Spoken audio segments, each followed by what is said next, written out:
Good morning, dear children. Dear children, in this module, we are just going to take a quick look on the French Revolution.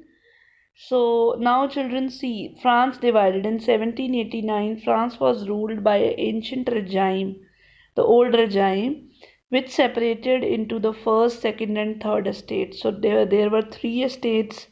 The first estate, it included the clergy, the second the nobles, and the third estate included all the businessmen, the merchants, city workers, peasants.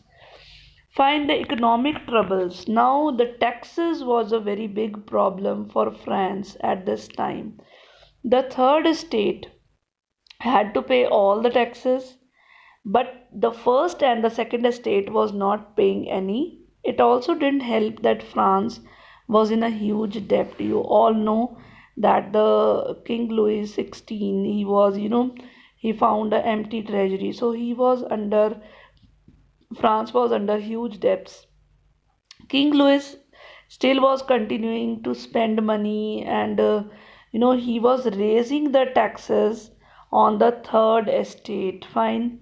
The king calls the estate general meeting. Now we discussed this, that he called up for the meeting. France was bankrupted. Louis XVI, he asked for the estate general's meeting, and a state general was a legislative body or a representatives, included the representatives of all the three states. Sadly, it was mostly biased to first and the second estate, means it was in favor of first and second.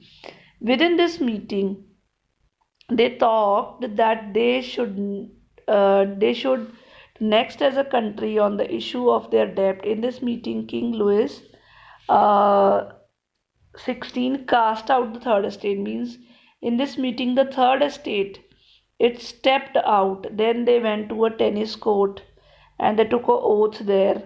The third estate was angry because they stepped out from there. Now, so not long after the incident, they meet up at a tennis court and they formed the National Assembly, and they took the tennis court oath and swore never to separate and to meet whenever the circumstances might require until we have established a sound and just constitution.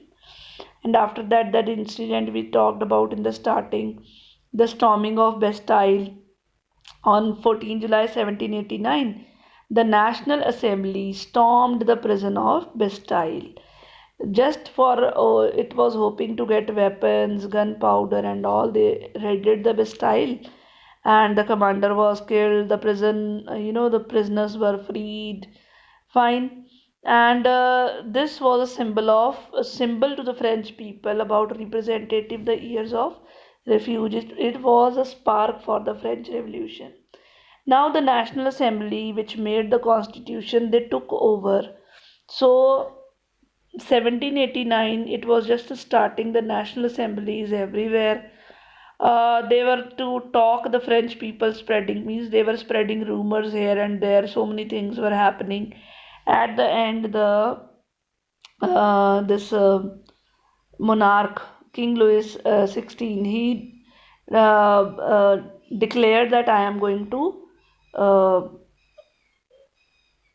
I am going to say yes to whatever the National Assembly will say. So National Assembly took over, and it continues fine to take over. In 1970, the French Catholic Church under state control and formed civil constitution with the priests and bishops.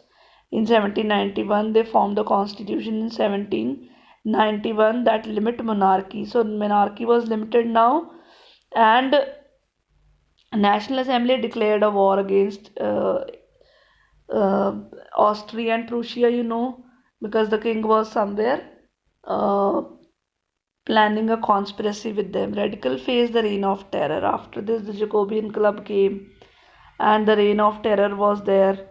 Monarchy was finally abolished, but both the king and the queen, they were executed.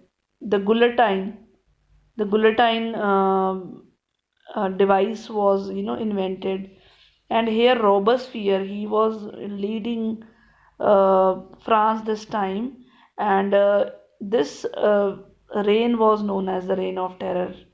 Fine. So he was also ultimately guillotine. After that, uh, at last, there was a rise of Napoleon. He also become very, he got power very fast and became the Emperor of France. Then he started different reforms, fine, and he built his own empire. He raided all the neighboring countries. Fall of Napoleon.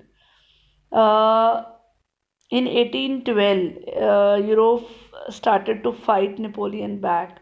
Spain, Austria, they battled France in the efforts of drive France out of their countries, and France won. Fine. Later in 1812, Russia tricks Napoleon army and he was ultimately defeated in the Battle of Waterloo. And this was the end of Napoleon rule. The end of French Revolution. After the fall of Napoleon, France fell back into monarchy. They put King Louis XVI on the throne, but it was a much more free monarchy than a one before. Fine. So, this was all about today's topic. Thank you and have a nice day.